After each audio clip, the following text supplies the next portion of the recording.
আসসালামু আলাইকুম। Technique easy এডুকেশনের পক্ষ থেকে নবম দশম শ্রেণীর শিক্ষার্থীদের জানাচ্ছি শুভেচ্ছা। চলো আজকে পর্বে আমরা একটা বর্ণনামূলক প্রশ্ন নিয়ে আলোচনা করি। কি বলছে দেখো তো, অস্টিওপোরোসিস এটার কারণ আর লক্ষণ নিয়ে আলোচনা করতে বলছে। এখন অস্টিওপোরোসিস কি জিনিস? অস্টিওপোরোসিস হচ্ছে তোমার হাড়ের একটা রোগ, যে রোগটা আমরা জানি হাড় গঠনের জন্য ক্যালসিয়াম লাগে, তাই না? অথবা তোমার হচ্ছে ধাতু প্রয়োজন হয়, ক্যালসিয়াম বা ক্যালসিয়ামের বিভিন্ন ধরনের যৌগ মিলে কিন্তু হাড় গঠিত হয়। এখন ওই ক্যালসিয়াম যদি কমে যাইতে থাকে বা ক্যালসিয়ামের অভাব দেখা দিলে তোমার হাড় ভঙ্গুর হয়ে যাবে, অস্থিগুলো ভঙ্গুর হয়ে যাবে। ওই রকম একটা রোগ হচ্ছে তোমার অস্টিওপোরোসিস। অস্টিওপোরোসিস এটা হচ্ছে হাড়ের বা অস্থির রোগ, অস্থির ভঙ্গুর হয়ে যাওয়ার মতো এক ধরনের রোগ। আর একটু সুন্দর করে যদি বলে, অস্টিওপোরোসিস ক্যালসিয়ামের অভাবজনিত একটা রোগ। হ্যাঁ, ক্যালসিয়াম বা ক্যালসিয়ামের যৌগগুলা যদি অভাব দেখা দেয় তখন হচ্ছে এই রোগটা বেশি হয়। সাধারণত বয়স্ক পুরুষ ও নারীদের ক্ষেত্রে এই রোগটা হয়ে থাকে। এখন ওই যে আমরা তো সবাই দেখি আমাদের দাদু নানুদের হাড় অনেক দুর্বল থাকে, ওরা বসলে উঠতে পারে না, হাড়ে ব্যথা করতে থাকে। এরকম বয়স্ক পুরুষ আর নারীদের ক্ষেত্রেই এই রোগটা বেশি দেখা যায়। এবার ওর কারণ আর লক্ষণ আমাদের আলোচনা করতে বলছে, চলো দেখি কারণ আর লক্ষণগুলা। কারণ কি দেখো, দেহে যদি খনিজ লবণ বিশেষ করে ক্যালসিয়ামের ঘাটতি দেখা দেয়। খনিজ লবণ বলতে খনিজ উপাদান, ধাতব উপাদানগুলা, ধাতুগুলা আমরা খনিজ লবণ থেকে ওগুলা পাই। ওই খনিজ লবণ আবার ক্যালসিয়ামও কিন্তু একটা খনিজ উপাদান। ওই ক্যালসিয়ামের যদি ঘাটতি দেখা দেয়, ক্যালসিয়ামের বিভিন্ন যৌগ মিলেই আমাদের হাড়, দাঁত এগুলো তৈরি হয়, তাহলে ওই ক্যালসিয়ামের ঘাটতি দেখা দিলে এই রোগটা হইতে পারে। তারপরে নারীদের মেনোপজ হওয়ার পর অস্থির ঘনত্ব আর পুরুত্ব কমে যায়। মেনোপজ কি জিনিস? মেনোপজ হচ্ছে ওই যে মাসিকের যে সময়টা, ওই সময়টা পজ হয়ে যাওয়া। আমরা পজ বলতে কি বুঝি? ওই যে গেমের ভিতর গেম পজ করে রাখি না, এই যে পজ করে দেই আবার হচ্ছে তোমার অন করি, তাহলে ওই মাসিকের পিরিয়ডটা পজ হয়ে গেল, থেমে গেল। আমরা জানি 40 বছরের পরে আমাদের মায়েদের ওই তোমার হচ্ছে রজনিবৃত্তি বলে আর কি, ওই মাসিকের যে প্রতি মাসে চক্রটা ওইটা আর সম্পন্ন হয় না, ওইটা থেমে যায়। যখন থেমে যায় মেনোপজ হওয়ার পর, তার মানে হচ্ছে বয়স্ক মহিলাদের ক্ষেত্রে 40-এর উপরে যারা, তাদেরকে বুঝাইছে। আমরা জানি যে 40 ইয়ার্সের পর থেকে হচ্ছে তোমার এই মেনোপজটা হয়ে যায়, মানে মেনোপজ হয়। এরপরে অস্থির ঘনত্ব এবং পুরুত্ব কমতে থাকে, ফলে এই রোগটা হওয়ার আশঙ্কা দেখা দেয়। তার মানে তুমি বুঝতে পারতেছো, এই যে বয়স্ক বললো ওই বয়স্ক কথাটাই বুঝাইছে। এখন দেখো অস্থির ঘনত্ব ওই সময় কমতে থাকে। যদি তোমার এই যে মাসিক চক্রটা চলতে থাকতো, সেক্ষেত্রে কি হইতো, মাসিক চক্র সম্পন্ন হইলেই কিন্তু একজন নারী মা হইতে পারে, মানে এই সাইকেলটা সুন্দর মতো চললে হচ্ছে সে মা হইতে পারবে।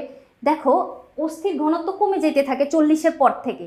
এই জন্য সৃষ্টিকর্তা কত সুন্দর একটা নিয়ম বানাইছে মায়েদের ক্ষেত্রে, এই যে সাইকেলটা বন্ধ করে দেয়, যাতে করে তার হচ্ছে তুমি যদি এই সময়ে মানে এই বয়সের পরে যদি সন্তান ধারণ করতে যায়, সেক্ষেত্রে কি হবে, তোমার হাড়গুলা অলরেডি ভঙ্গুর হয়ে আছে। মানে হচ্ছে এই যে বয়স্কদের ক্ষেত্রে তো এই রোগটা দেখতে পাই।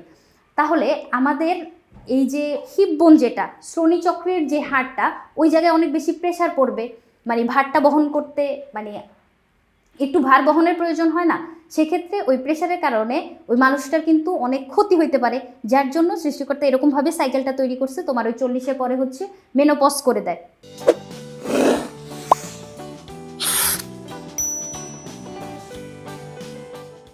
এরপরে কি বলছে, এছাড়াও পুরুষেরা যদি বহুদিন যাবৎ স্টেরয়েড যুক্ত ওষুধ সেবন করে, আমরা বিভিন্ন ওষুধের সাইড এফেক্ট দেখতে পাই না? যেমন হচ্ছে তোমার পেইন কিলার যদি খাও, ব্যথানাশক যদি খাও, তাহলে তোমার কিডনিতে অসুবিধা হয়। তাহলে একটা রোগের জন্য খাইলে আরেকটা সমস্যা দেখা দিয়ে দিল, এরকম সাইড এফেক্ট কিন্তু আমরা অনেক দেখতে পাই। তাহলে ওই স্টেরয়েড যুক্ত ওষুধ খাইলেও কিন্তু তোমার হাড়গুলা ভঙ্গুর হয়ে যাইতে পারে বা অস্টিওপোরোসিস হইতে পারে, মানে হাড়ের সমস্যা হইতে পারে। এবার চলো ওর লক্ষণগুলা দেখি, কারণ তো আমরা বুঝলাম। এরপরে লক্ষণ কি বলছে দেখো তো, অস্থি ভঙ্গুর হয়ে যায়। হ্যাঁ, এটা তো একটা লক্ষণ হবেই, কারণ এই সমস্যাটা হচ্ছে হাড়ের সমস্যা।